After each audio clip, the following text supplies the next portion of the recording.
and you just think, you know what? I don't even know what the opportunity cost is on this. This is an experience in my life that I'm never going to have back.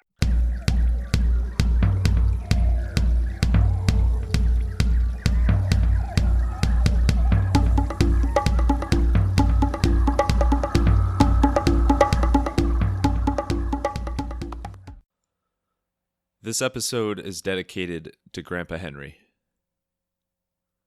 On Friday the 13th, I received a call from my brother Andrew, sharing the news that my Grandpa Henry had passed away. He lived a wonderful life of 95 years, but unfortunately the last 2 weeks of his life, he was in the hospital fighting kidney and heart problems, and it ultimately took a turn for the worse. I was debating the best way to pay respects to him, as a podcast episode doesn't even do a slimmer of justice for the incredible life he lived and the amazing impact he made on so many. I think the best way to do this is to read the eulogy I prepared for him and read at his funeral service.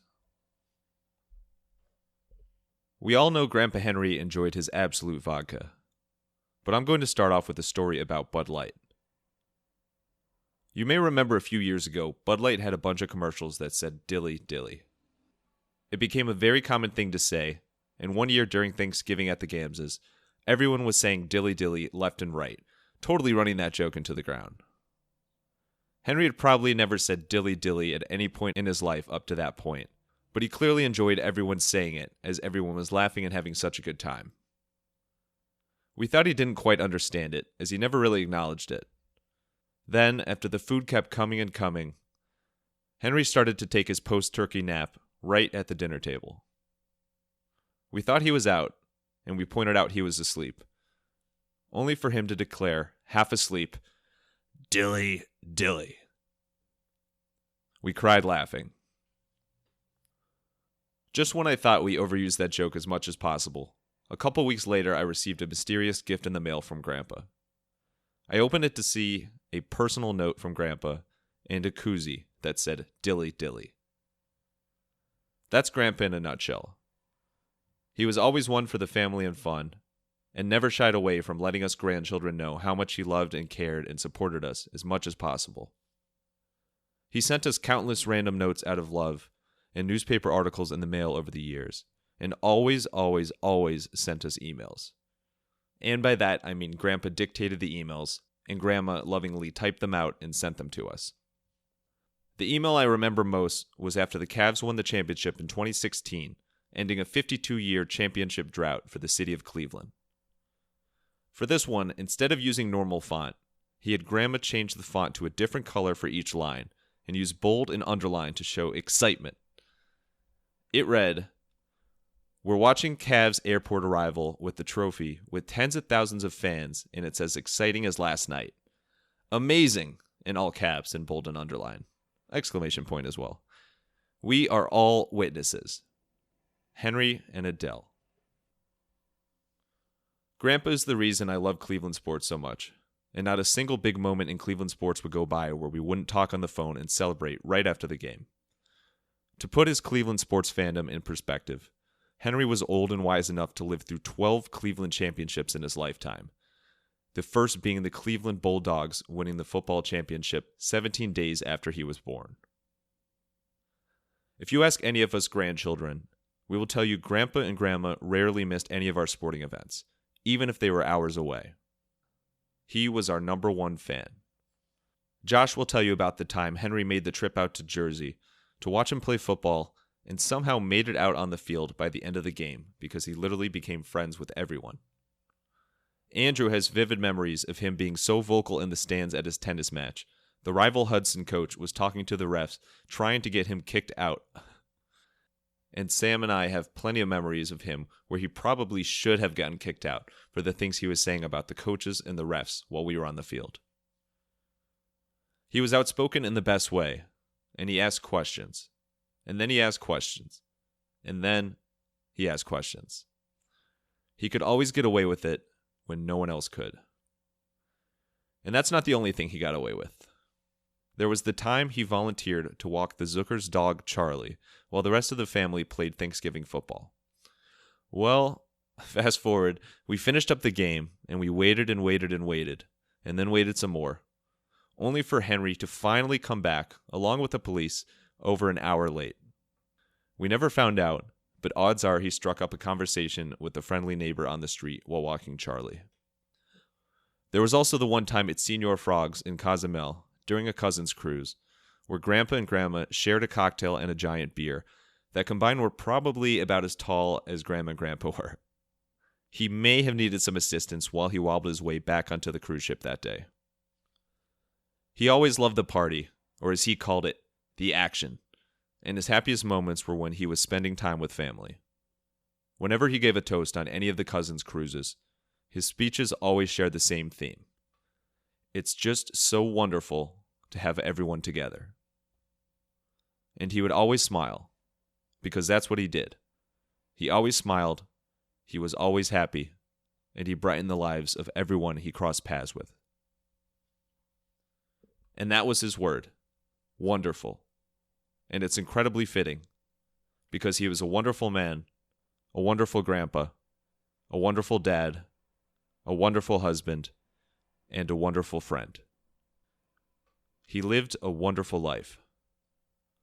I love you, Grandpa, and we love you, Grandpa.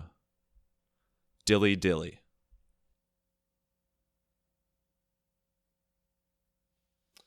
So, as you can tell, this episode is dedicated to Grandpa Henry, and I appreciate you listening to that speech, as Grandpa would have gotten a real kick out of it. And now, there's no segue possible to go from that to an interview for the podcast. But I did want to feature an amazing guest this week, and his name is Adam Shepard, and I made sure with him that he was okay sharing the episode with Grandpa Henry. He actually responded when I reached out to him, and he said, "I love it, Max. I hope my grandchildren feel the same way about me one day as you do about your grandpa." And normally I would give a bit of a deeper intro into who Adam is and why he's on the podcast in the first place. But for now, all I'll say is he has lived an incredible life and has some extraordinary lessons to share. And I am positive Grandpa Henry would absolutely love this episode, love the interview, and have questions and questions and questions and questions for Adam. Probably some for me as well. So thank you very much, and enjoy the show. Alrighty, we are here with the human bucket list, Adam Shepard. How you doing today, Adam? I'm doing great. This is what, for your listeners, this is the fourth time we've tried this now. And I think that as they say, that the fourth time is the best. So here we go. Let's do this. This is the lucky charm. Yeah. So for anybody who's not familiar, I mean, we go way back and we've done some work together in the past, but I've just always been super fascinated with your story. And if you are someone who's looking for a story that is a traditional office or desk job, this is slightly different. So we're going to cover a few different things today. So we're going to get all into I guess what I would characterize as your crazy, social experiments or life experiments. So we'll get to plenty of that, books and documentaries. But to kind of, as an appetizer to that, we're going to grab the bull by the horns here. Can you start us off by sharing your bullfighting story? Grabbing the bull by the horns. I love it. Yeah. When I was in college, I made this to-do list, Max. I was a sophomore. I went to Merrimack College in Massachusetts, and we were snowed in one day, and I made a list of 141 things I wanted to do with my life. Right. And then, as with most to-do lists, it went years and years collecting dust. And so then as I was, getting into my 20s, I pulled that to-do list back out, and I was looking through it, and I said, I really haven't done much of any of this, right? And so I reasoned that I needed to get out into the world. And so I saved all of my money for 2 years, and then I decided I'm going to go out and spend all of my money. And I took this 1-year trip around the world, and I was in month 2 in Nicaragua. And one of the things on my to-do list was to fight, to run with the bulls. To run with the bulls in Pamplona, Spain. And I hadn't quite made it there yet, but I came upon in Nicaragua, it was in December, and it was at the end of the year, they get an extra paycheck. All the blue collar workers get an extra paycheck. That's their bonus, right? And they have these festivals, and everybody basically just eats and drinks for 2 weeks straight. That sounds miserable. Yeah, it sounds like a great time. And so part of that 2 week experience, they had these festivals. And one of the things that they do, they put up these makeshift kind of stands, these rickety bleachers, and they have all these bulls that they parade in, and there are 800, 900 people in the stands, and they have these just dudes who last week were building houses, and this week they're fighting bulls, and they just get out there with their little sombras, and it's really just, it's kind of a free for all, whoever wants to come in. And so I bribed my guide. I had a guide who, in Nicaragua, everything is very affordable. So I had my little personal guide who was taking me all around these places in Nicaragua. And for $9 and a little chicken special right across the street there, I convinced him to sneak me in the back there. And we had to be relatively surreptitious, because this is not, I'm a 6'2" gringo. I'm dealing with a bunch of, 5'7" Nicaraguan guys. And so, I couldn't just roll through normal means. Yeah, maybe with like a fake mustache or something, like the Groucho glasses, you'd be able to get away with it. That would have been fun. But no, I snuck in the back there, and I had commandeered a red tablecloth from the patron across the street, this sweet lady. And there I was. And it was crazy because they have this band who I'm sure has never played together. It's just a bunch of dudes who were drinking and said, hey, I've got this instrument, I've got this instrument. So they're playing in the background. And then you've got the announcer who basically has full control of the day. And he just lit up as soon as I was out there. It's like, oye, oye, oye, damas y caballeros, bienvenidos al gringo de California. So he just goes crazy.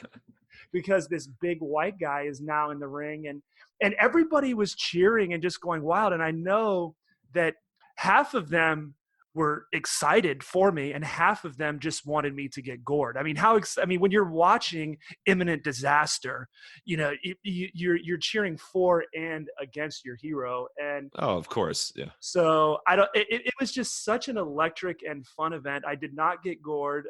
There were a couple of close calls film online, but I think my point is there are moments like that. Maybe I've been borderline reckless at times, and this could be one of those examples, but I think that there are times when you really have to take that risk, and you have to push beyond your limits just a little bit.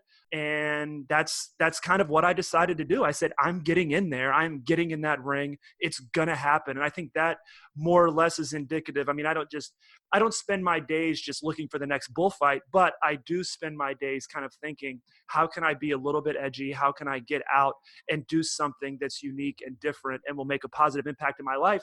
And, fortunately I escaped unscathed from that particular situation. And it was just, it's a memory in my life that I think defines a lot of the things that I do. That's incredible. I'll call you the comfort zone king as well, because you're just so, like, everything you do is about getting out of your comfort zone and helping others to do the same. So in that moment, what are you thinking when you are like staring eye to eye with this bull? It's such a unique scenario. First of all, you're trying not to go to the bathroom in your shorts. That's the first thing. Of course. Number one. Or number two. Or number two. It took me a minute to get out there. I mean, there were a lot of guys, and I was like, no, you go. And then finally I just said, screw it, I'm going to do it. And I think it's kind of an ask questions later kind of thing. What can happen if, because I was in Nicaragua. I mean, it's the health insurance system is very rudimentary. I mean, it would have been a disaster if something happened, but there are moments. And again, I don't want to sound reckless, but there are moments when you just have to say, I'm going to react to this later. And that's what I decided. So you're asking, when you're staring down in the eyes of a bull, what does that mean? You just think, this is my future. I'm confronting my future right here. And you just go do it. And so I don't know that there's a lot of thinking involved, clearly. And and to be clear, I was not intoxicated. I wasn't under the influence of drugs. This wasn't something where, now later in the evening, I did have some beers to celebrate, but at that moment, it wasn't like, I got a bunch of mushrooms and I said, let's do a bowl. Oh, that was my next guess. It would have been, maybe it would have been more fun. Or I would have a hole in my side right now. But this was something where I wanted to do that. And so when you're staring in the eyes of a bull, you just say, you know what? Let's do this, you and me, buddy. And you respect your opponent, the bull in this situation, and you just go for it. So that's how that played out. Wow. And that's something that you can take to any situation, whether you are fighting a bull actively at the moment or not, is just to do it. You don't overthink it and just do it. And I'm sure that helped you build, further confidence to do really anything you want in the world. So I just wanted to start off with that story right there because it's so cool. How many people can say they've done that? Exactly. Let's get to your beginnings, scratch beginnings, that is. And so this was really your first book. And for anybody that's not familiar with it, can you give kind of like the 1 or 2 line summary of, hey, like this is what I did. This was the plot of Scratch Beginnings. Yeah, I had read, and this was, years ago now, but I had read a book throughout my college experience. I read a book called Nickel and Dimed by Barbara Ehrenreich, where she basically wrote on the death of the American dream. She did a social experiment where she went to 3 different cities, and she started with $1,000 in a car, and she wanted to show that at the end of this month she couldn't put together enough blue collar labor, specifically working on minimum wage, to survive beyond that month. At the end of the month, I'm going to be broke and out of place, and I'm not going to have any future for myself. And so I read this book in college, and I just decided this is, first of all, it's very well written, and it was great storytelling. But this is trash. To me, this does not represent the American dream. It doesn't represent the American experience. So from there, I just decided, maybe one day I'll write my rebuttal. And what happened is, after I graduated college, I played professional basketball in Germany, in Bonn, Germany, for a long weekend. Basically, it was 36 hours. If we're being honest, that's how. Hey, that's much more professional basketball than 99.99% of people ever. So exactly, and I do take heart in that. It was still demoralizing. I went out and shot 2 for 29, so I do take heart that I made it farther than a lot of people. But it was still incredibly frustrating. I came home in tears after that weekend. But on Tuesday, I was on a train for Charleston, South Carolina. I had the introduction I'd already written, but the gist of what I set out to do was a social experiment where I would start with $25, the clothes on my back, and a sleeping bag. And in 1 year, I set out to have $2,500, a car, and a furnished apartment. So that was the goal that I set out. And those are the parameters I set out, without using my credit history, my contacts, education, obviously my education on paper. So it was just, the subtitle of the book is me, $25, and the search for the American dream. So that's what this was this experience to go out and see, what the world is like, what the American dream experience is like. And I think, a lot of your listeners will think, oh, that's so great. It's so inspiring. Good for him. And then others will think, oh, well, it's contrived. He has all these advantages. And, I think that's what's so beautiful about this, is that the American dream is not fluid. Everybody has their own unique experience with the American dream, their own unique definition of the American dream. And so for me, it was to start at a baseline with $25 and see what I could accomplish in a year. And I think that there's a lot of inspiration there, just as there's a lot of controversy to discuss as well. And I love it. I think it's a great debate. Those kind of conversations are very important to have, to go back and forth and to speak reasonably about these issues. yeah, absolutely. And so you were already, before you even knew how much you were going to travel the world, you were already kind of going back and forth between Europe and the US, and you were going down the basketball route, and then hold up a second, you're not doing basketball anymore. What made you start with this journey of Scratch Beginnings as opposed to finding a more, traditional, stable or steady job? That's a great question, and I think that parallels the same mentality that I had with fighting bulls. Is that I've kind of taken an unconventional route. I've kind of gone, just a different direction. And for me, I think at the root of everything, it is a curiosity about the world. And I think the people that have really inspired me are those, and that I read about, and my mentors are those who are genuinely curious about the world. So I I don't know that a more conventional route would have played out properly for me, for my personality, for my pursuits. And this has worked out well for me. And I've also had setbacks, as we will talk about. I mean, when you take these kind of risks. I mean, Scratch Beginnings was a huge success for me. I mean, I self-published the book. I got a bunch of media translated. I sold the book to HarperCollins then, and they did a great job. I got a bunch of speaking engagements. I translated across the world. It was optioned for a movie for a period of time. I mean, that never played out, but I mean, this was a for a couple of years, it was a great success for me. So I think for me, I've never shied away from going the unconventional route. And I think, but I think at the foundation has always been this curiosity of the world. It's very important to me to go out and just learn and let the world tell me what it wants to tell me, rather than me go out and kind of impose my will on the world. Well, you clearly have that curiosity. I'm thinking, because I'm sure it was a roller coaster of a year or time when you were writing this book and when you were living out this experience. What sticks out to you? Like, first thing that comes to your mind, what is the biggest lesson you learned from this? Kind of challenging the American dream and living out the Scratch Beginnings role. Well, I think the two biggest lessons I learned, number one, in chapter 15, I cannot fight. If you don't read anything else, just read chapter 15. I had this encounter with my roommate, sweet guy. We laughed about it later, but it wasn't funny at the time. We got into a brawl, and I learned once again, I relived the glory days of my freshman year of high school, learning that I cannot fight. And what happened, just a brief story, what happened is he had, I had this pickup truck. This is a guy I was working with at the moving company, the job that I got while I was in Charleston.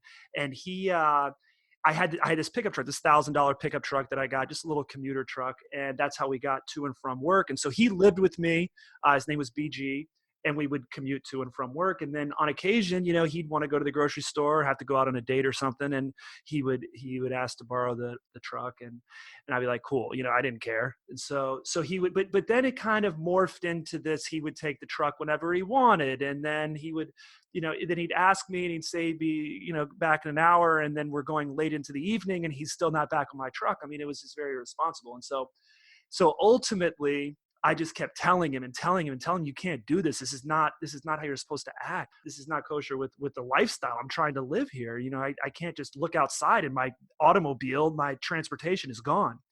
So after about 18 or 19, warnings to him, it was another night, and I knew where he was. He was about a mile away at the pool hall, and he was hanging out with some friends. So I went up there and I stole the truck, basically, because it was $1,000. I mean, this truck, I mean, it starts with a screwdriver. I mean, you don't need much. I mean, it was just waiting to be pilfered. And so Yeah. I went and I stole this my truck back, and I drove it home, and I parked it around the corner.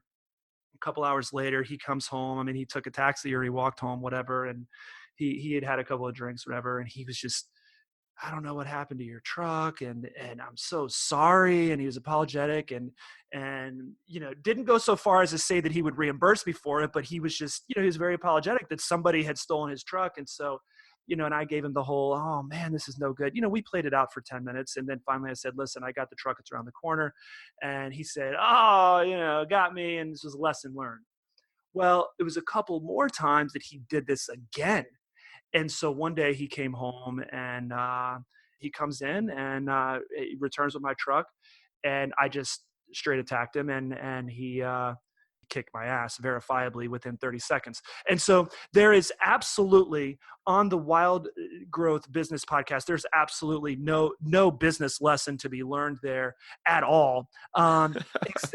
Except to say that you just need to know your place in the world, and you need to know how to interact with the world. And I learned that lesson on that day, that I am not one for physical confrontation. Well, that's the lesson there, I guess, would be to, like, if you look back, like, I'm sure there are plenty of other ways you could have gone about that, resolve the situation in different ways, and wouldn't have ended up with you getting your ass kicked. Like, there's plenty of different ways. So it's, as opposed to kind of putting all your eggs in one basket at the end there's definitely things you could have considered. But the other lesson you took from that, what was that? Because you mentioned there was a second lesson. I think the second lesson was being inspired, because I knew that I was going to go out, I was going to work hard, save your money. I knew that this was just a way of living, and I didn't know 100% that I was going to succeed, but I knew that I was going to be the one to give it the best shot, just because I had a great attitude about the whole thing. Just go out and work hard and save your money, and you're going to make it. I mean, this is America. We have a lot of freedoms that don't exist in Zimbabwe or Indonesia, right? We have a lot of opportunity. And so I wasn't set out to learn that lesson. I think I was really just inspired by the people around me. I think I couldn't believe the people and the adversity that, Derek and Hustle Man, and as I said, BG and Marco. I mean, these guys that I was encountering along the way, who had a much rougher background than I did, who came from tough circumstances, didn't have, their parents teaching them how to balance a checkbook. I think to see their journey and their hustle, and to see that they were doing just as well, if not better, than I was doing. I mean, Derek's life, his discipline was incredible. So I think for me to experience that firsthand, and again, the lesson here is that I could have read this in a book. Now, if you want to read it, you can read it in my book. I was going to say, yeah. But I think to go out and actually experience that in the world is much more valuable. And you have to read books. I love reading, and I love watching documentaries. And I mean, there are different ways to take into storytelling. But I think to go out there and shake hands with somebody, and to almost literally walk in their shoes for a day, a week, a month, a year, however long it is, I think is so valuable. And those are the poignant moments that really stick with you forever. You don't truly know until you experience what their life is, every second of the day. Exactly. So that was your first journey, and that one just started off with $25 and was really focused all in Charleston. And then you did something on the complete other side of the spectrum, which was 1 year lived. So you took a year to basically travel around the world. I think the totals were 17 countries and 4 continents. Where the hell did this idea come from? Well, and that's what that's the story that I mentioned about having my to-do list. And I think it's interesting having the conversations that I had with people, because I took this 1 year trip around the world at age 29, and that is such a pivotal professional moment in everybody's life, man or woman. I mean, that is a time that you are really on the cusp of doing big things. And I knew that. And I also knew that if I don't take this trip now, I'm never going to take this trip. You hit 30, and then, and you get this promotion, and then 32 and you meet the girl, and then 34 and she's pregnant. And, I mean, these things, I mean, this is just the journey of life. And then, when you're 40, your kids are 6. I mean, you're not going around the world then. Right. And so I knew the opportunity cost of taking this trip, but I also knew if I don't take this trip, I can go with missing on some professional opportunities, but if I don't take this trip, I'm going to regret that. And listen, I am not advocating that everybody who's out there who's 29 right now plan a trip around the world. That's not what I'm saying. But there is something that you want to do, and you're going to miss out on other things, and that's okay. Make a measured decision on what that is in your life, but just understand that either decision is going to have opportunity cost. Just pick one and go for it. So for me, I wanted to go out. I wanted to volunteer. I wanted to work in Australia. We rustled cattle on a cattle station out in Australia for a couple of months, and I wanted to do these things, and tattoos in Thailand. bullfighting, like we talked about. So many cool things in New Zealand. Beautiful, beautiful country. And so I think it wasn't I'm frustrated, I've got to go find myself in the world. It was simply, look, I love my life and there are things that I want to do. I'm going to go out there and discover those things. So that was kind of the motivation behind that experience. Well, it's very appropriately named. And so your book is 1 Year Lived. And so that title is spot on because it's really in what you just described there. You took that time to really just live and do the things you wanted to do, as opposed to, taking a bunch of time to save up for something or like, oh, I'm going to plan for retirement, something like you were extremely aware of the time in your life and that this was the time, golden opportunity to do this. And you turn that into a reality. But like you said, there's a lot, there's tons of risks with doing that. I mean, was your conscience at all telling you like, hey, like a lot of my friends are like getting promotions and have, bringing in real money right now. Like what am I actually doing here? Absolutely not. Absolutely not. And I think that's such a great question. Great question, because that is the conflict in your head. Those are the demons. And I think for me, I have successful friends who are doing much better in their lives professionally than I am. And I don't look at them with any kind of envy. I'm happy for them. I'm proud to know them. They're on a different journey than I am, and they are very happy with the professional growth of their lives. I'm excited to be a part of their lives, and it's just not a journey that I went on. And I knew that. I knew that if I'm going to go volunteer for 2 months in Australia, I'm going to lose out on opportunities. And you have to be okay with that. You have to be comfortable enough in your own skin to say, look, this is what you're giving up. Don't think twice about it. And then all of a sudden you're on this 1,000,000-acre cattle station in Australia that's just wide open and beautiful. And you're mustering cattle and you just think, you know what? I don't even know what the opportunity cost is on this. This is an experience in my life that I'm never going to have back. And I'll go even further and tell you that I met my wife. I mean, hello, that's, Yeah. that's not an insignificant moment here. I mean, I had taken Max for 2 years before I took this trip. I saved all my money, but I was also on this kind of secret and very determined journey to meet the girl. This is back in the United States before I took the trip. And I was doing Match.com, kickball leagues, Zumba classes, talking to every girl on the street.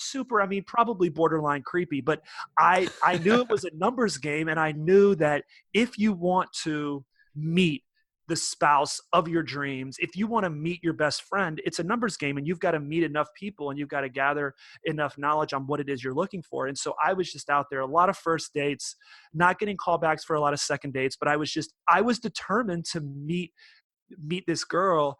And at the end of the 2 years, frustrated, just kind of, disillusioned, not because I met some fantastic young ladies, but, I just hadn't met the girl. And so when I embarked on this journey to go around the world for a year at age 29, I said, you know what, just let it go.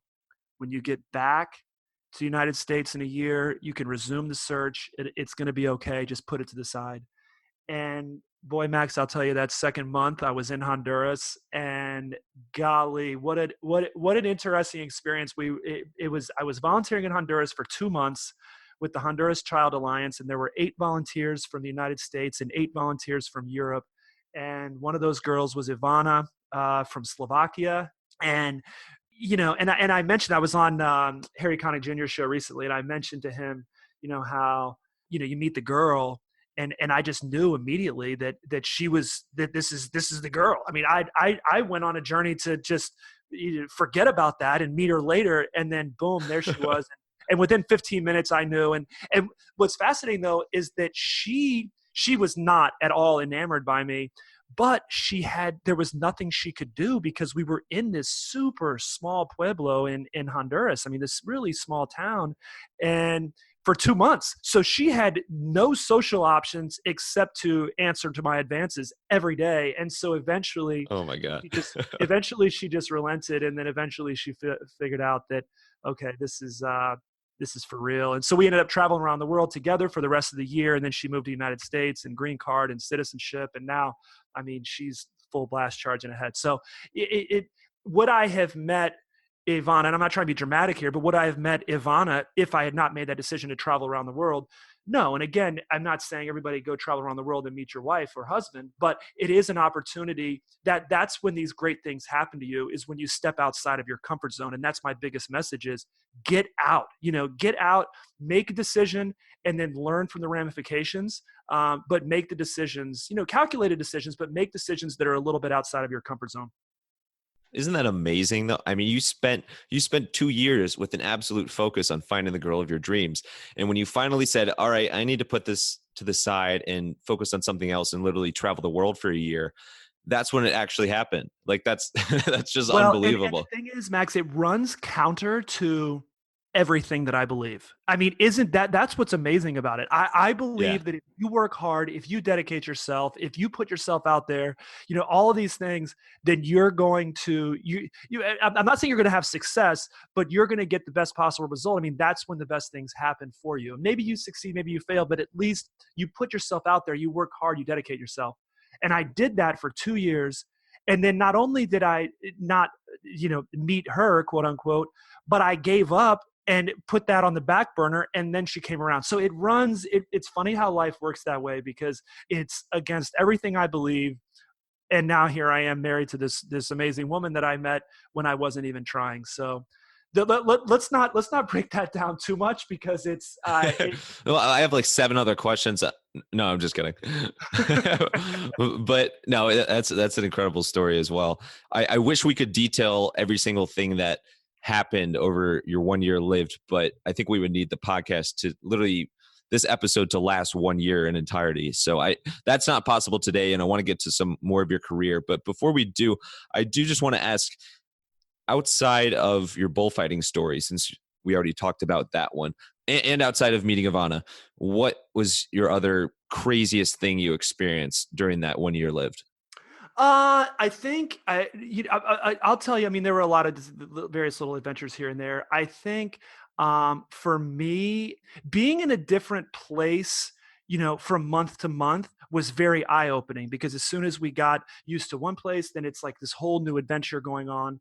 I think meeting the children in Honduras and seeing how they lived. I mean, these are kids that, I mean, come on, man. Like if they lose a sandal, then they're not getting a new pair of sandals until dad has a moment to save his wages from working in the pineapple fields. And so they may go barefoot for the next 3 to 4 weeks. I mean, so Wow. so seeing the joy on their faces, and I don't, delusion is not the right word, but certainly naivete. I mean, for them to not understand, what the world is like outside of this little town, right? This poverty stricken Yeah. little town where they were. And so I think to see their happiness was very eye opening to me, and to see how they had a very simple way of living, and they just loved it. And they didn't know any better. And those kind of, that's when you, like I said, when you get outside of your comfort zone, those are the things you can learn. I think we ate some interesting food throughout.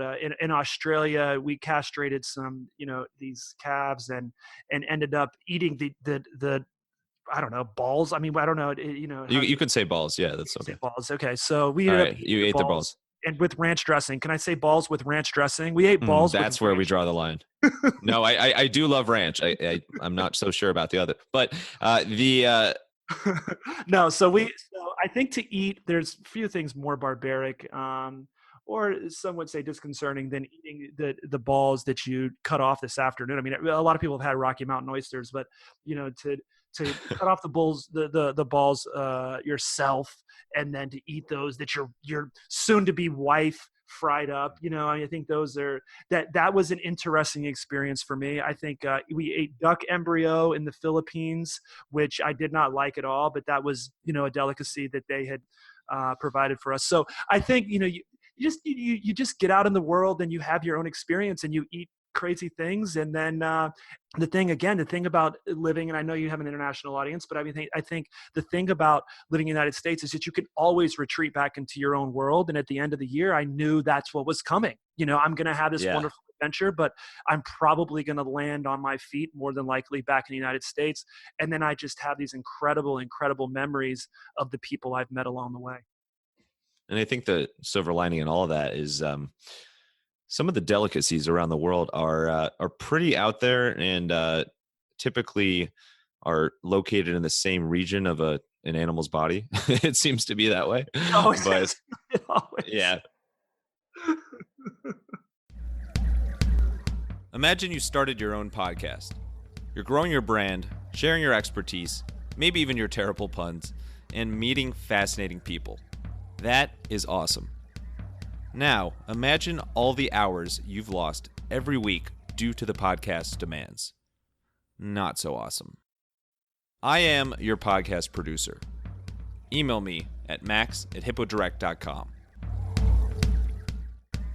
But you kind of, your story about the children you met in Honduras kind of, it made me think a parallel to another story that was in another project or experiment, if you will, that you did. So I want to talk about American Dream. And so this was your documentary. And for this one, it's in a similar vein to some of your early projects. So I kind of think this one is similar to Scratch Beginnings, of starting off with, basically no money and making something out of it.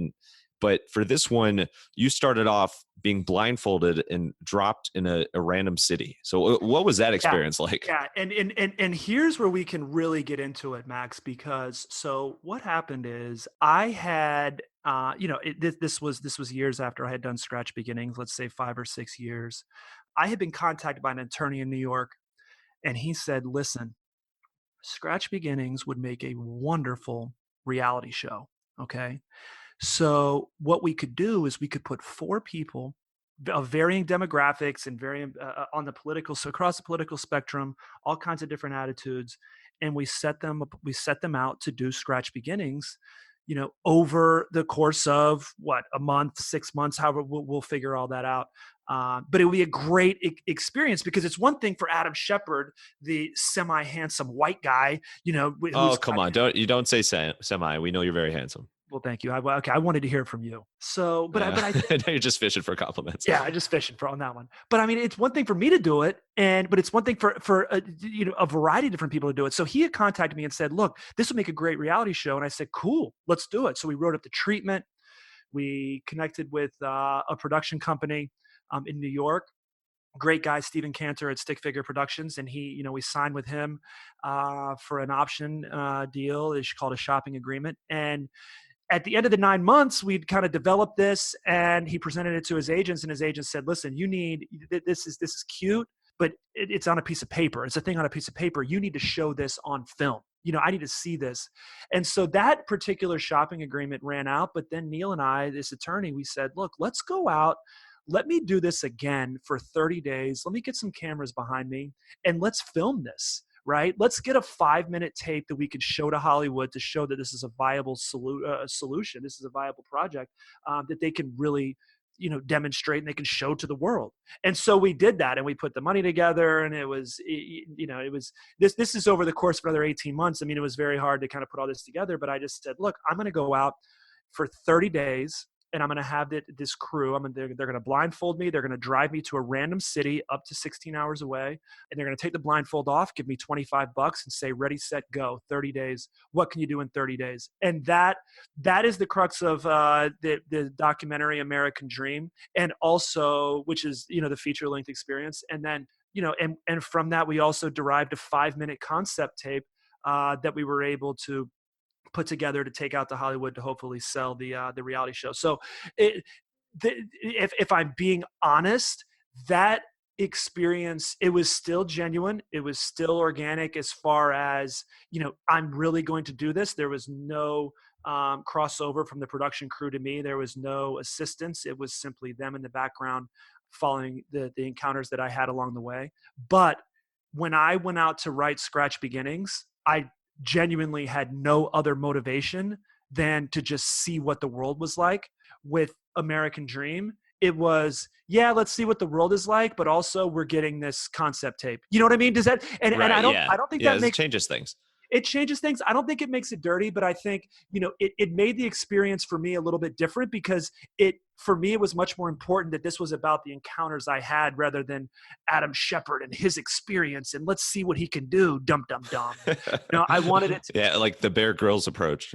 yeah, exactly, exactly. So that's how the documentary and the concept tape. That's how things kind of evolved over a period of time from from this one little book that I had written years ago.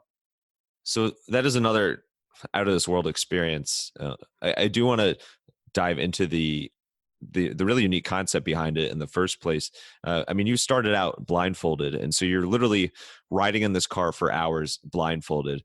And you're about to embark on this journey that who the hell knows what's going to happen. So what is going through your mind in that moment where you're sitting there in the car blindfolded, not knowing where you're going? Oh, it's sheer excitement and anxiety. I mean, there are, and we were in the car for 6 hours. The city that we ended up going to was Knoxville, Tennessee. We were driving from Raleigh, North Carolina, where I was living at the time, and then going to Knoxville, Tennessee. And it is just, I mean, there are 100 different ideas that are running around in your head because you are convinced in that moment that not only do you have all of the answers, you just need to pick a couple of the answers because everything you're going to do is exactly correct, right? And so that's what I was trying to deduce is what are my first moves going to be? I didn't know that one of my first moves was going to be to go to Goodwill and buy a Justin Bieber backpack, but because you have to react to the landscape around you, but you have an idea on what you're going to do very specifically. And so that's what was on my mind is, okay, how are you going to land on your feet? You got to get into town, you got to catch your bearings, you got to get directions. You've got to go find a safe place to be for the night. You've got to find the library. The next day, you've got to find temporary labor. Okay, after you find temporary labor for a couple of days, you've got $100. You got to get a cell phone. You put a Craigslist ad. Once you put the Craigslist ad, then you can, and a cell phone, you have a lot more opportunity to do blue collar work for cash under the table. Okay, then also, if I want a little bit more cash, I can go donate plasma. That's a great idea. That's $50, 2 hours, super easy, and I can do that twice a week. That's a great idea. So you're processing all these things in your head on what you think your experience will be, and sometimes it plays out that way, sometimes it doesn't. I'll tell you the most, again, to use the word poignant, the most poignant experience that I had throughout the entire journey was within the first, I mean, probably 15 to 20 minutes. I arrived in town. I walked into a convenience store to ask which city I was in. He said Knoxville, Tennessee. I went to the Goodwill to buy a backpack just for things that I accumulated along the way. Again, I didn't have anything. I had my ID. I had $25 to start. I had jeans and a shirt that was wearing. That was it. And so I walked across the street, and I encountered this homeless guy who was waiting at the bus stop, and I was asking him directions. I mean, this is a guy who's probably this grizzled gentleman who's probably spent a number of years in this city, or at least he knows his way around better than probably anybody else. And so I was asking him questions, and he said, "Yeah, the library and temporary labor." He was giving me all these instructions, and then where I could sleep, and then at the end of that experience, Max, and you see this on film, at the end of the experience, he offered me his last $4. He said, I've got $4 that I can give you. And I've told that story a couple of times, and every time it gives me goosebumps. I mean, Yeah. it is unbelievable. Now, he didn't know he was on camera. You have to understand, because I had the eyeglass cams. My cameraman was back in the shadows, so he had no idea. But for somebody like that to see that I've just arrived in this city, I'm a little down and out, I'm trying to find my way, for him to offer me $4. I mean, that's what this entire experience was about, rather than will Adam Shepard work hard enough to save his money, and then at the end, how much is he going to have? Do you know what I mean? Like that's what this was about, were these encounters along the way. And that makes me think right back to your 1 year live story about the boy or the children in Honduras, is that these are people with very little or maybe even no money who just don't have many possessions, don't have many things, but in general just have a positive outlook on life and are generous and giving. And so it's really just proof that no matter what your situation or social status or anything is, that you can have that outlook. You can really just train yourself to enjoy the things that you have and be grateful for what you have, no matter what that is. And also just be be generous, that homeless guy, by the importance of, a few bucks for him, like there was no reason, as many people would think, like there's no reason he should be giving you the last of his money. Like who knows? He doesn't know your Exactly. backstory, but he did. And Exactly. you had that experience like right away when you started that's just crazy. It's crazy, Max. It's crazy. And there are those 3 or 4 moments. Everybody has those moments in our lives that we can, I mean, they build the foundation for our future. I mean, how many times have I encountered somebody and I approached them with more empathy because this homeless guy offered me his last $4? Now, I've met homeless guys who are not necessarily the kind of people I would want to interact with, who are doing illicit things, et cetera, et cetera. And then I come across this homeless guy who is offering me his last $4.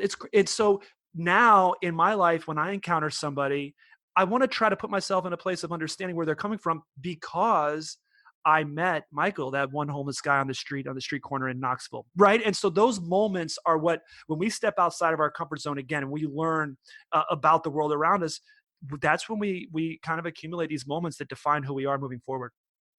What's the latest, at least at the time of this recording, what's the latest on this project or experience, the tape you put together turning into a potential reality show? Yeah, well, the latest at the time of this recording is the same as the latest at the time of whatever time the person is listening to it, and that's that the reality show is dead. And it's very sad. It's very sad in my life because I've spent a lot of money. I spent a lot of my time.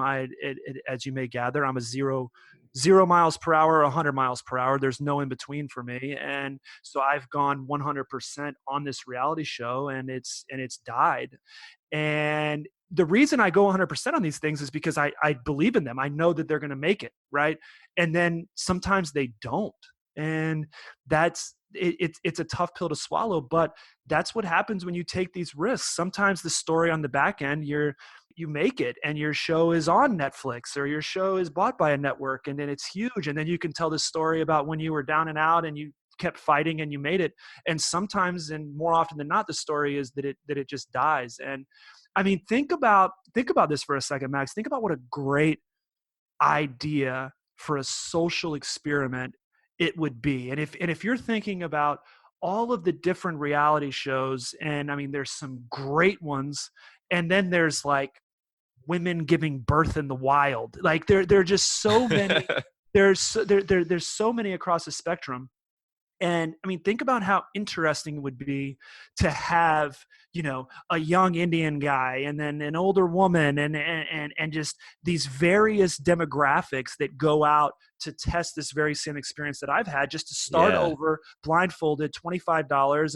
And one of them is one of the characters is this gun-toting right winger from Wyoming. And then you've got, the liberal kid from Austin, Texas, who just is a bleeding heart. I mean, to get these different attitudes to test this out, I think it would make for, well, I know that it would make for phenomenal television. I mean, you can't argue that it's not a great show idea, but a lot of times great things die, and that's what's happened. We put the entire product together.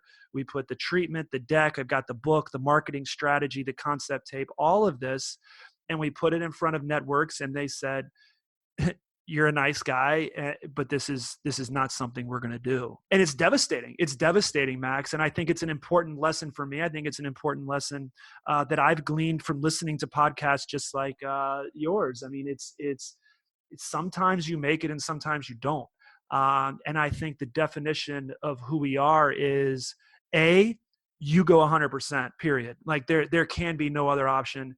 And then B, when you get smacked in the face, how are you going to react to that? A lot of people react to it. They just get older. They turn 30, then they turn 40, then they turn 50, 60, and they just get more tired and beaten down. That's a decision we make, and that's not how I'm going to be. I mean, I've been smacked in the face on this show, but I'm gonna attack the next project with just as much fervor and passion. I'm incredibly disillusioned. I go out, I have a couple of margaritas, and I drown my sorrows. And the next day, you know what? It's a new page, and let's wake up. Let's do something else again, and let's go 100% at that thing. There you go. So margaritas are confirmed as the solution to everything.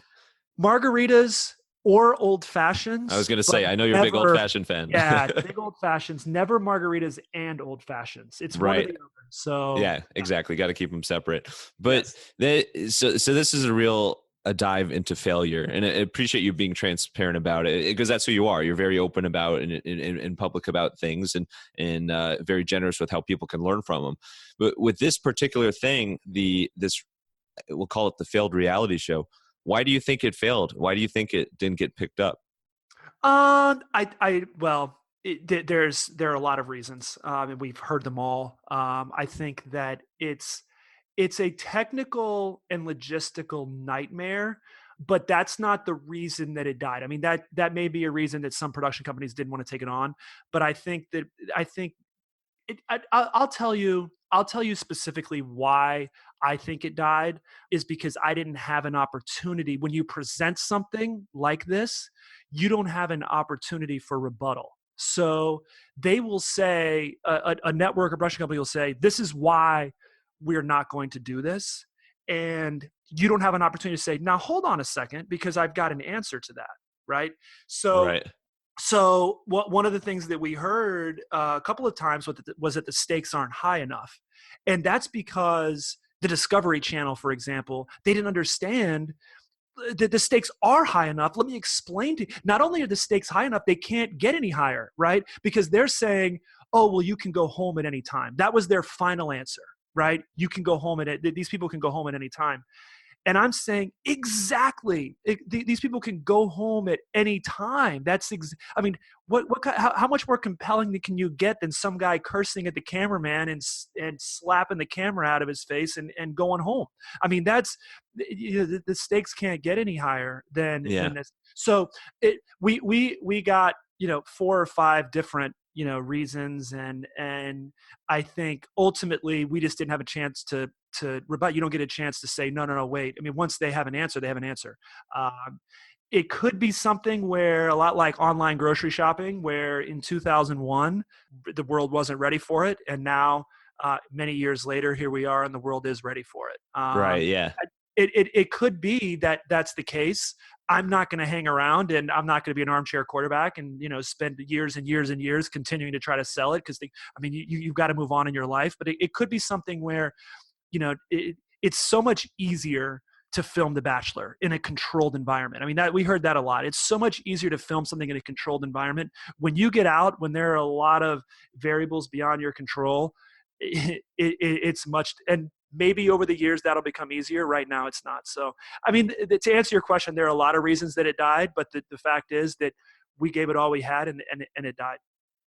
Yeah, yeah, and it's just further proof that if you get one at bat, like think of it like it's the World Series, bottom of the ninth, like this is your one at bat, this is your one chance, and you don't have a chance for that rebuttal. You just really got to do whatever you can to make the most of that one chance. So that applies whether it's pitching a show or something completely different. Give it all you got. That's the biggest thing, and it's trite advice, and your listeners have heard it. I mean, because your listeners range from the fledgling business person to successful business people, right? But no matter who they are, they've Yeah, of heard course. that advice, which is, give it all you got. And I think that's what it was for this show. Listen, I hate that it died, and it is a devastating moment in my professional life, but at least I can take some measure of solace in saying, look, I gave it all that I had, right? Right. And some people would say, oh, well, that's a soft consolation. I mean, what else do you want? I did what I could. That's it. I feel comfortable with that. And now for the next experience that I have, I'm going to give it all I have, as well. What advice do you have for overcoming that devastation that comes with spending so many hours and having your heart and your head like 100% in on this project and this opportunity, and then bam, it's just all taken from you just like that?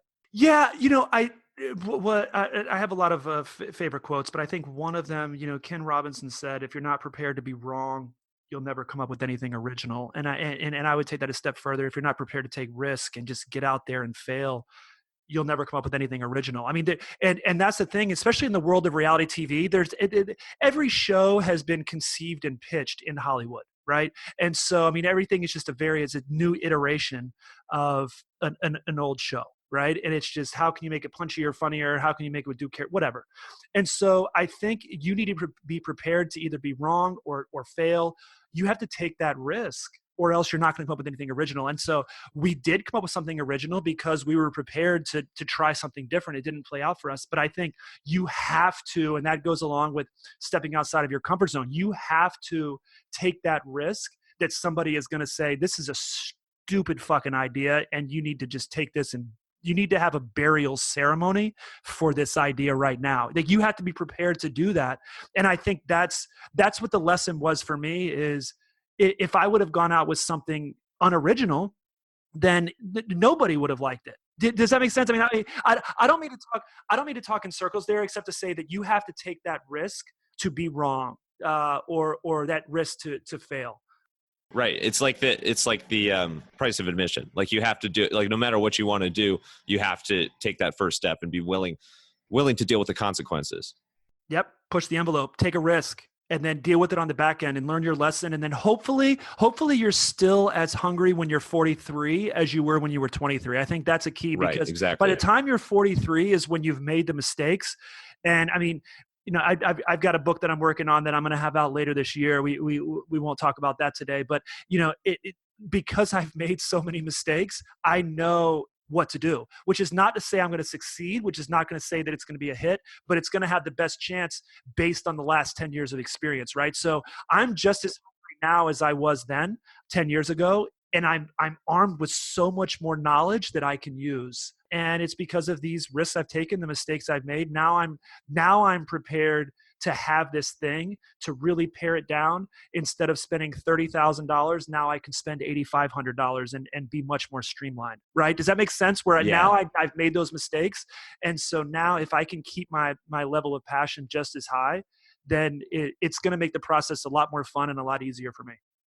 Of course, like, from an efficiency standpoint, you are so much more well suited now. So it's all those experiences add up to help you.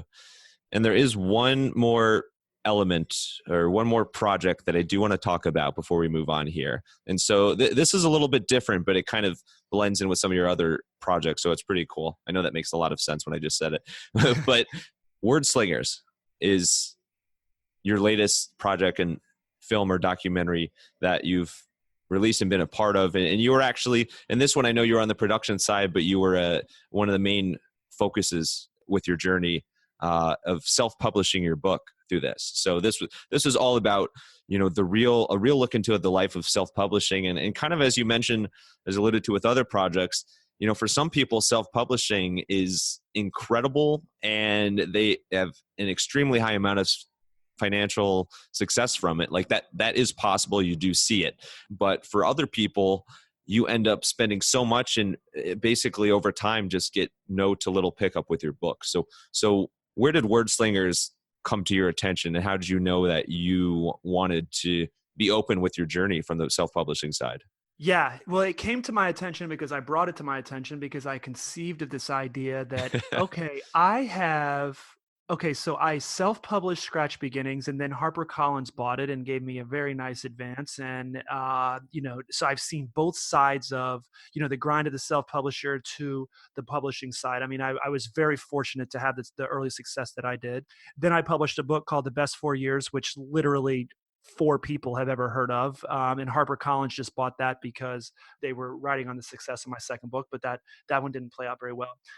Then I self-published 1 Year Lived. And so I had gone from being self-published to published in a very real way by a Big 5 publisher to then deciding I'm going to self-publish this 1 Year Lived about my trip around the world. And I said, this is, not as a how-to, not as a, hey, everybody, I did this and you can too, but just to see what this world is like. It's so fascinating, self-publishing, because just like you said, Max, I mean, some people sell 9 books of their little poetry, and then some people have very real success and sell millions of copies in the self-publishing world. And so I wanted to analyze that, and I wanted to analyze that I thought would be a good idea through my own journey of self-publishing. And so I contracted with a director there in Raleigh, North Carolina, and I said, look, here we go. Let's just just follow me for the next 6 months and see how this goes. And then 7 years later, we had 7 years later, the film is done. So, And just like that, magic overnight. magic. Yeah. If there are any documentary filmmakers right now, they are, they got a chuckle out of that one, because that's how documentary films are. But it was, that's exactly what it was. Like I said, I was on the production side, and I was being filmed, and we brought in another guy to follow his journey, and then we got a bunch of these really intelligent gurus who just added the spice to the film to show what this world is like, to give the backstory on what self-publishing is like. And then Brooks, the director, he got some great shot. I mean, you've seen the film, so you know. I mean, Yeah.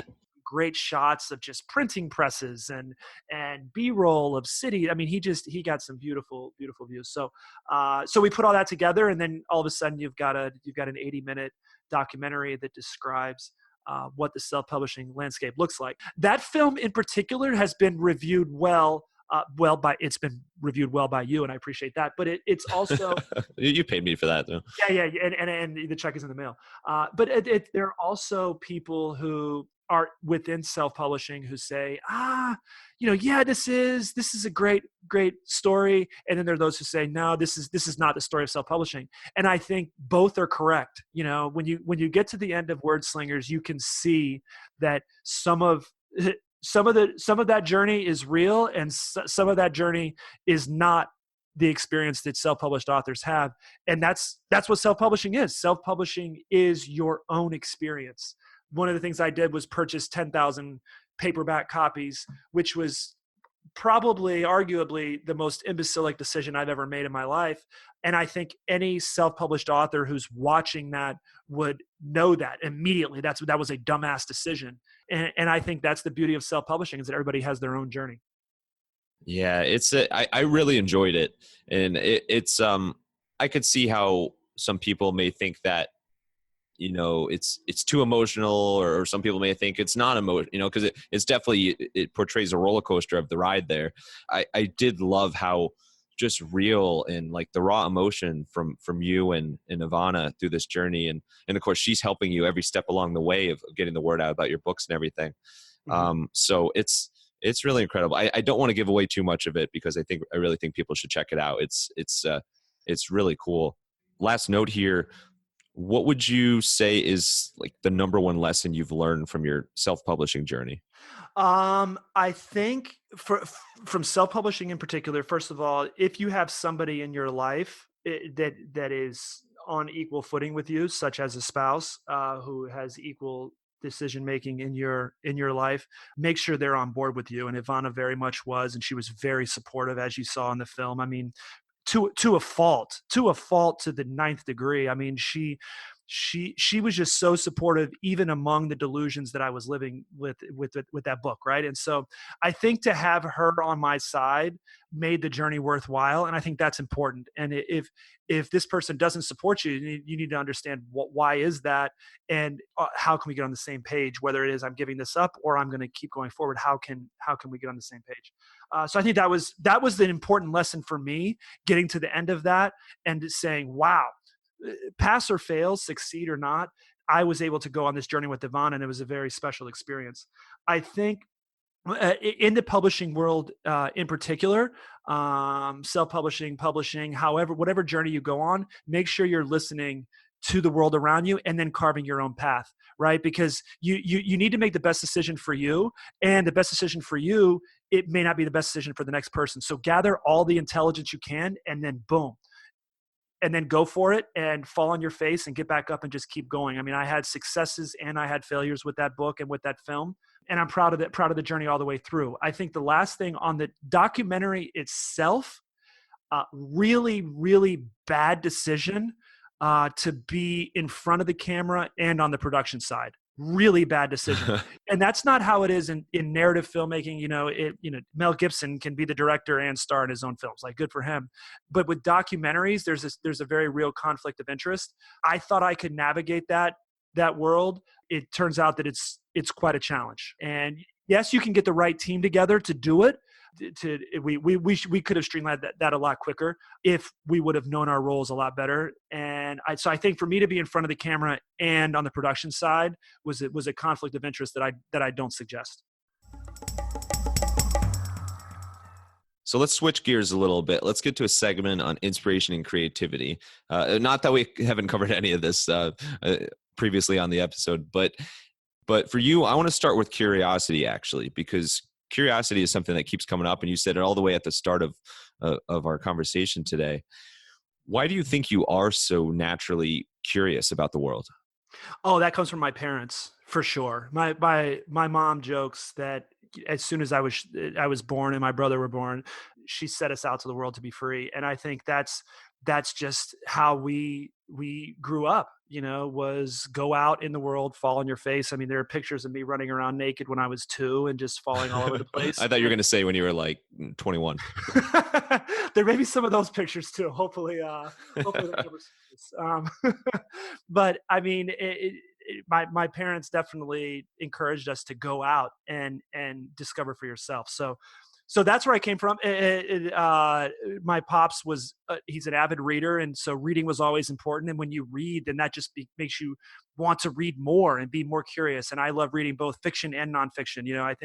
I think anybody who reads just one genre is doing themselves a huge disservice. I mean, if you can read The Power of Moments and The Power of Habit, and you can accumulate all this knowledge, but if you're not reading, East of Eden, and right now I'm reading Pudd'nhead Wilson by Mark Twain. I mean, if you're not reading fiction, especially classic fiction, I mean, that there are worlds that you can tap into that I think are very, very interesting to me, but also really pique my curiosity to go on to the next thing and the next thing, and just to learn more and more. So I think one compounds on the next once that curiosity starts rolling. Yeah. And on that note, what book have you read that you think has satisfied your craving for curiosity the most? Oh my goodness. Which book have I read that has satisfied my craving for curiosity the most? Thank you. That was a really nice rendition Yeah, of the question. I appreciate really, it. really drew that out for you. Um, I think, well, obviously Barbara Ehrenreich's Nickel and Dimed, that got me going. I think more recently, reading Angela Duckworth's Grit. When you read a book like that has two sides to it, rather than this is how it is, and you can read and gather all this information, and then you can deduce for yourself what your opinion on the matter is. I think I love those. The whole following your passion versus following what you're good at. Do those worlds intersect? I think that conversation is super interesting.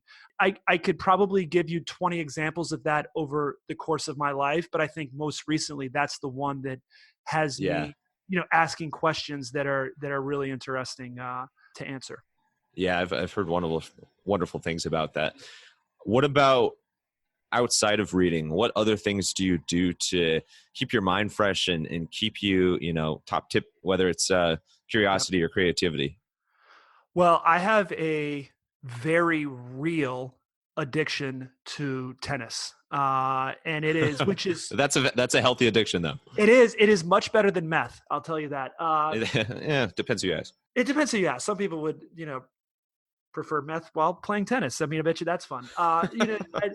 I have been playing so much tennis and watching so much tennis, and that talk about just a great sport and keeping your mind fresh for sure, and just getting out and running around all day and learning what, the thing about tennis is you have to study the game and understand the game and the angles and the just slight intricacies of a sliced backhand.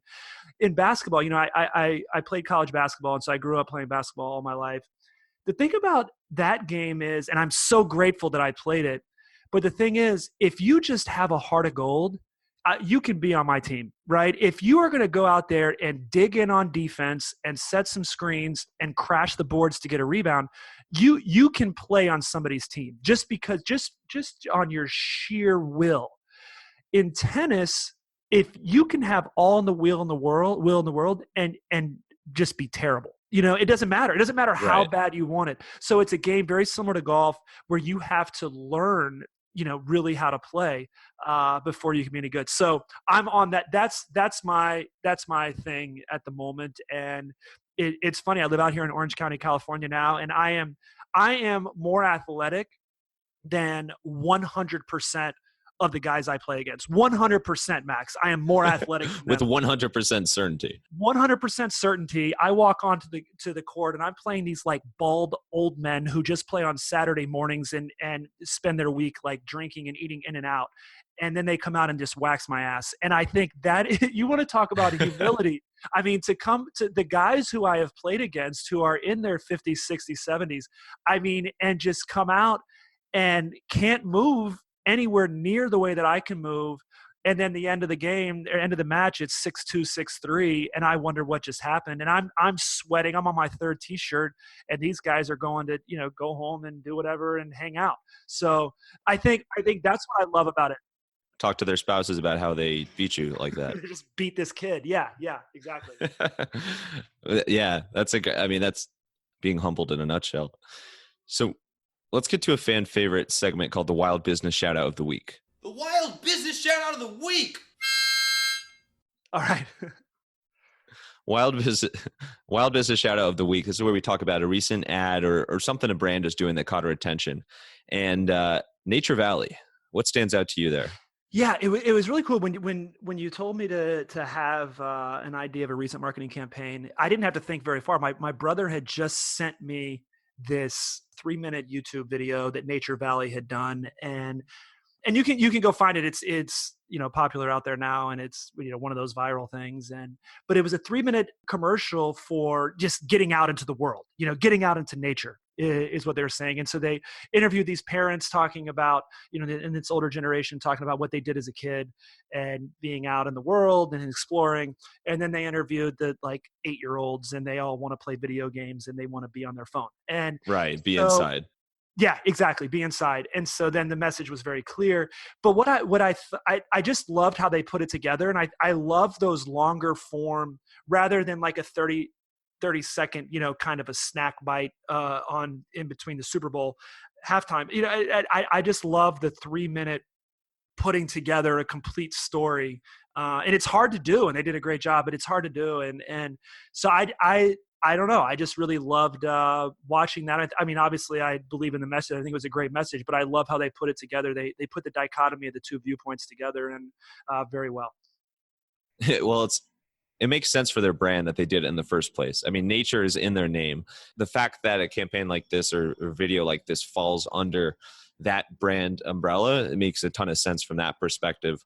And I agree with you from the long form standpoint, because it seems like the more and more the world gets digitized or digitalized or whatever the word is for that, it seems like everybody's attention span gets shorter, and it's, everybody's trying to make a splash with just 2 or 3 seconds of something or being in front of somebody's eyes.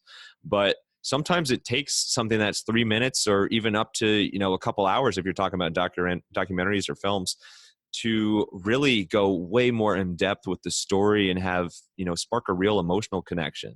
And so they really did that there. And it's an important distinction. I'm glad you said that, because yes, our attention spans are shorter, but people will sit down for 8 hours to watch a show if you have gripped their attention. Right. And so yes, it's important to grab them in a short period of time, but if you have them, they will listen, right? I mean, that's how it is for me as a consumer anyway. I mean, if you pique my interest early enough, then I'll hang on for a while. And then if I'm a half hour in, then yeah, I'll watch the 4-hour series.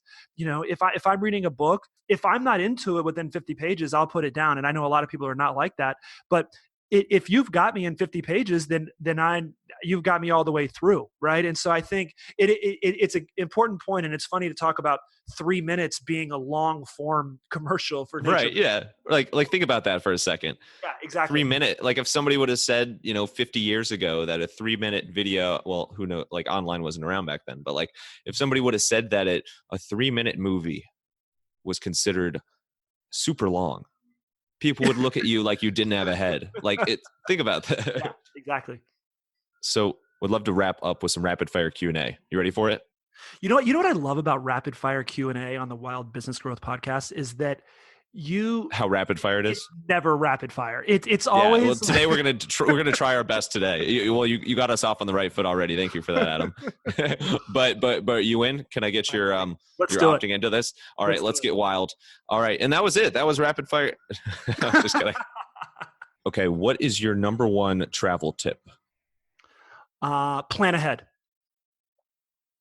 What is the hardest thing you've ever done? Learn to play tennis and meet the woman who I'm going to spend the rest of my life with. Yeah, I was wondering how are you going to put that. What you talked about tennis, but I know you started playing basketball before that. What pro NBA player at the time would you say you modeled your game after, or was a big inspiration to you? Larry Bird, and that doesn't date me because it doesn't date me as much as you think, although it does date me for sure. He was on the end of his career as I was coming up, and then Michael Jordan was coming through. So I would say both of those guys. I just thought, oh my gosh, this is who I want to play like, and you know. Of course I did. If you ever saw me on the court, you'd be like, this is definitely a Right. mismatch of Larry Bird and Michael Jordan right here. I Perfect. thought I was actually talking to both those guys right now. So, what is something that Ivana calls you out on that's really quirky about your personality? Like it's just something that you're not going to change, but it's who you are. But I guess it grinds her gears. Oh gosh, me talking in my sleep. Like she is so annoyed. She has mentioned she one day perhaps having a 2-bedroom situation, but she's But then so you're going to like yell at her from the other room when you're yeah. sleeping. Oh, I will. But that's the thing is it's not even talking. I tell fully composed stories with plot twists, middles, ends. I mean, and so at this point she's entertained by it. If I wake her up in the middle of the night talking to my sleep, she'll just sit there and do a little Q&A and I will answer her. And it's so entertaining for her. She loves it. And I don't remember any of this the next day, but it's sometimes that annoys her, but I think it's become this cuter quirk that she can pick on me for now. Well, maybe she could teach me to finally do a proper rapid fire Q&A. But last question, you've traveled the world. Which place would you say is somewhere that you really didn't know much about before and didn't know what to expect that you came away just loving and you would recommend other people visit there someday? New Zealand. Go there right now. My favorite place in the world was Honduras because of the volunteer experience that we had. But go to New Zealand, and when you go to New Zealand, especially from the United States, you have to spend time there. It's not like because it takes so long to fly there. You don't want to just go for a week, so go for 2 or more. But it is as beautiful of a country as I am telling you now, and as your other friends have already told you. So go to New Zealand right now. That's really cool. It sounds wonderful. Quick shout out to my cousin Sam and her husband Matt as they decided to go to New Zealand for their honeymoon. Well, and they might not come back. You might not see them again. Well, So this is a little while ago, but yeah, I mean they might go back soon. okay. But Adam, this has been out of this world, around the world, all blindfolded through Knoxville, Charleston. This has been incredible. So thank you so much for sharing your story and the super cool things and just wild thing. Just use that word, wild things you do throughout your life, and just I really appreciate how transparent and generous you are, and your approach to life is really unique, and I think can be really inspiring for a lot of people. So thank you. And before we go, would love to hear where's the best place for people to connect with you, and like where's the best spot for them to find all of your any of your books and documentaries or any of the things you've been up to. Yeah, everything that you need to know about me can be found on my website is shepardspeaks.com, SHEPARD speaks.com. And I'm just going to can I close with a quote because this is Yeah, you're going to read my mind. Yeah. Yeah, I mean, and because I love listening when I'm on my tennis ball machine, which I never beat the tennis ball machine, but I often listen to your podcast, and so and I love getting to hearing various stories and lessons and words of wisdom, and I really like the quotes at the end. So the one I picked out is from Maya Angelou, and it says, I've got it written down right here. It says, "It may be necessary to encounter the defeats so you can know who you are, what you can rise from, how you can still come out of it." And I think that's just it's just words to live by. If you can encounter those defeats, so you can know who you are, what you can rise from, how you can still come out of it. That to me defines the journey, rather than having millions of dollars in the end result, just learning what you can have. So thank you, Maya Angelou, for that wonderful quote. Thank you, Adam. That was really special. And thank you, Wild listeners, for tuning in to another episode.